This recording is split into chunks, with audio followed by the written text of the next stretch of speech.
Hello বন্ধুরা, তো the green life চ্যানেলে তোমাদের সবাইকে স্বাগত। তো দেখো, আজকে আমি জবা গাছে বিশেষ একটি সার ব্যবহার করব, যেটা গাছকে ঝোপালো করতে ও গাছকে বৃদ্ধি করতে অনেক সহায়তা করবে। আরও কিছু কিছু টিপস বলবো, যেগুলো মানে জবা গাছের সুস্বাস্থ্যের জন্য খুবই উপকারী। তো আমি প্রথমে দেখাবো আর কি কীভাবে মানে জবা গাছে কী ধরনের সার তোমরা প্রয়োগ করবে আর কি, সেই সারটা আমি এখন তৈরি করে দেখাবো। তো এই সার ব্যবহার করলে কিন্তু অবশ্যই জবা গাছে কয়েকদিনের মধ্যে কুঁড়ি চলে আসবে, গাছের মানে চেহারা আরও ভালো হবে, গাছ ঝোপালো হবে, তো আরও পাতায় ভরে যাবে, ডালপালা পাতায় ভরে যাবে এই সার ব্যবহার করলে। দেখো, আমি প্রথমে নিয়েছি কিচেন কম্পোস্ট সার। এটা কিন্তু একদম পিওর সার, আমাদের মানে বাগানে তৈরি করা একদম সার, সবজি পচা আর পাতা পচা একসাথে মিক্স করে এই সারটা করা হয়েছে, কিচেন কম্পোস্ট যেটা। তো মানে রোজকার যে সবজির খোসা ফেলা হয়, মানে একটা গর্তের প্রতিদিনের সবজির খোসা, আর তারপরে একটা লেয়ার দেওয়া হয় পাতা। তো এই পাতা আর কিচেন কম্পোস্ট মানে দুটো একসাথে পচে আর কি এই সারটা তৈরি করা হয়েছে। তো খুবই মানে উপকারী, যেটা গাছের জন্য ভীষণভাবে উপকারী, যেটা গাছের মানে সুস্বাস্থ্য ফিরিয়ে আনতে, তারপরে গাছে ডালপালা মানে গাছকে ঝোপালো করতে, গাছে ফুল ফল আনতে কিন্তু ভীষণভাবে সাহায্য করে এই কিচেন কম্পোস্ট। তো দেখো, শিকড়ের বৃদ্ধিতেও কিন্তু এই কিচেন কম্পোস্ট কিন্তু ভীষণভাবে উপকারী। তো দেখো, আমি বাড়িতে তৈরি করা পিওর, একদম কোনো ভেজাল নেই, পিওর একদম সার আমি দিচ্ছি। দেখো, গাছের মানে ইউজ করব এটা সারে।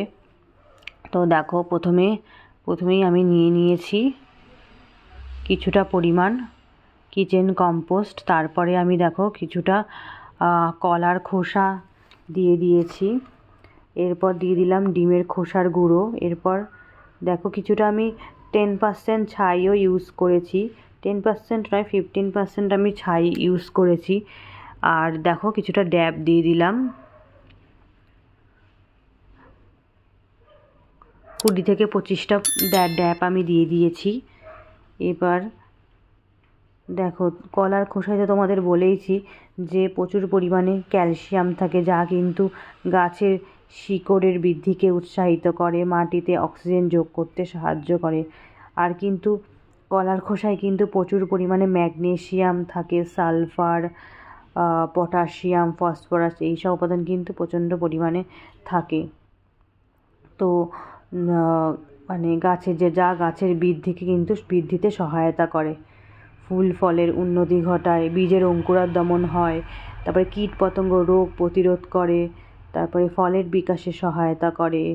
তো কলার খোসা কিন্তু মানে ভীষণভাবে গাছের জন্য উপকারী। তো আমি কিছুটা পরিমাণ দিয়ে দিয়েছি কলার খোসা। এবার দেখো, সাধারণ মাটি দিয়ে দিয়েছি, 15% সাধারণ মাটি আমি দিয়েছি, আর 15% ছাই দিয়েছি, 5% দিয়েছি হচ্ছে ডিমের খোসার গুঁড়ো,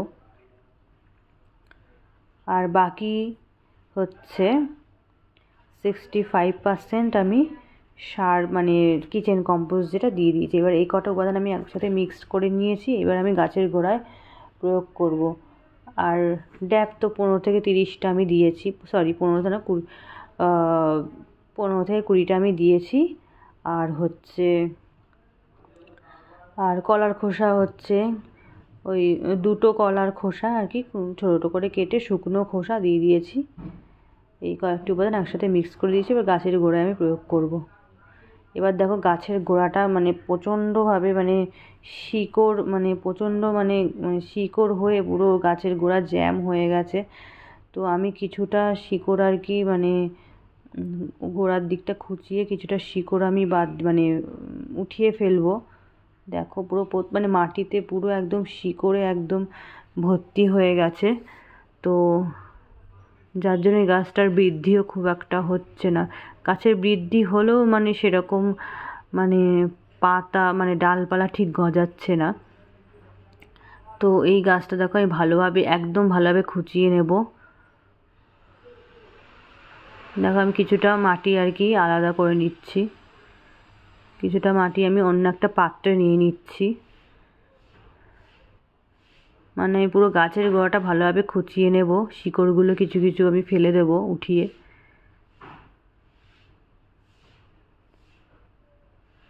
কারণ দেখো গাছের গোড়াটা মানে পুরো জ্যাম হয়ে আছে শিকড়ে, গাছের শিকড়ে।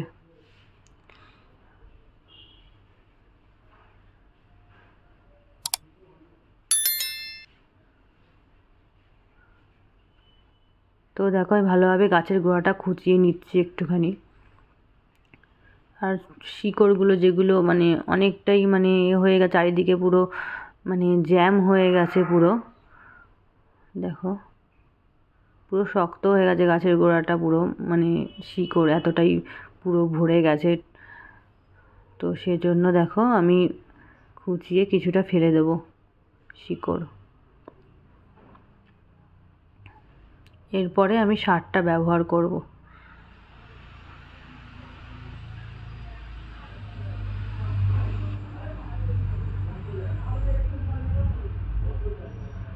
দেখো আমি ভালোভাবে খুঁচিয়ে নিচ্ছি।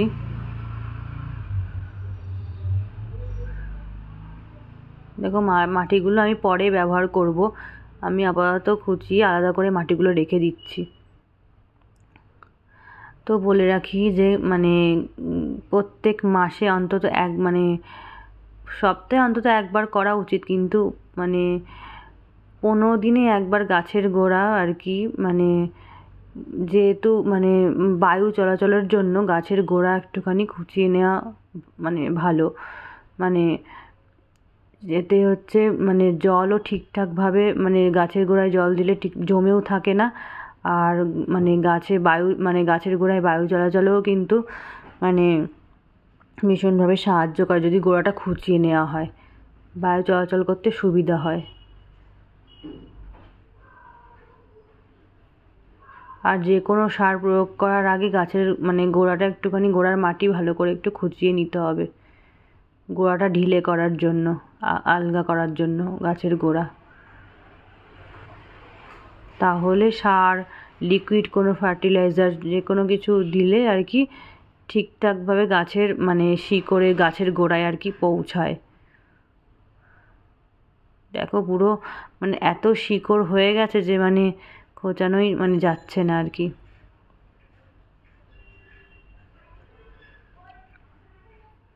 প্রচণ্ড পরিমাণে শিকড় হয়ে গেছে গাছটাতে।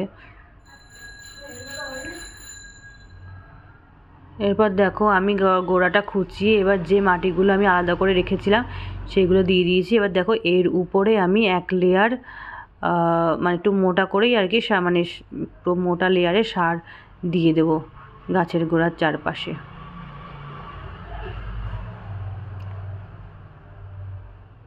তো বলে রাখি এই গাছটা আমি কয়েক মাস এরকমই এই টবেই রাখবো, এরপরে আমি এই গাছটা পরে রিপট করে নেব।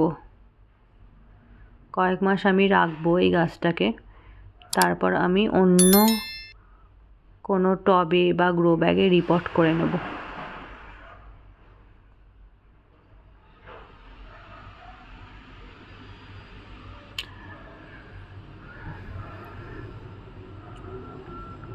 তো দেখো যখনই সারটার কোনো কিছু প্রয়োগ মানে যখন সারটার প্রয়োগ করা হয় তখন মানে গাছের গোড়া একটুখানি খুঁচিয়ে নিয়ে সার প্রয়োগ করা উচিত। এরপর কিন্তু কয়েকদিন শেডের তলায় রাখতে হবে সেই গাছটাকে, কয়েকদিন একটু ছাওয়া জায়গায় রাখতে হবে। এরপর দেখো আমি সার প্রয়োগ করে জল দিয়ে দিলাম। আর গাছে কিছু ডালপালা যেগুলো মানে লম্বা হয়ে গেছে কিছু ছেঁটে নিতে হবে। তো আমি দেখো এই মানে এই গাছটা একটা ডাল ছেঁটেছি আর বাকি ডালগুলো ছাঁটিনি, সেটা আমি পরে ছেঁটে নেব। এই দেখো পুরো গাছটা দেখো একটা ডাল আমি ছেঁটে ফাঙ্গিসাইড সেই কাটা অংশে দিয়ে দিয়েছি, আর বাকি ডাল আমি ছাঁটিনি কিন্তু আমি পরে ছেঁটে নেব। কারণ ওখানে কয়েকটা কড়ি এসেছে গাছটাতে। তো মানে সেই গাছটাতে কড়ি এসেছে, যার জন্যই মানে ফুলগুলো ফুটে গেলে তারপরে আমি গাছটাকে ছেঁটে নেব। তো আমার ভিডিওগুলি যদি আপনাদের ভালো লেগে থাকে অবশ্যই লাইক, কমেন্ট, শেয়ার এবং সাবস্ক্রাইব করতে ভুলবেন না। আর এই ধরনের যদি ভিডিও আপনারা দেখতে চান অবশ্যই কমেন্টে জানাবেন।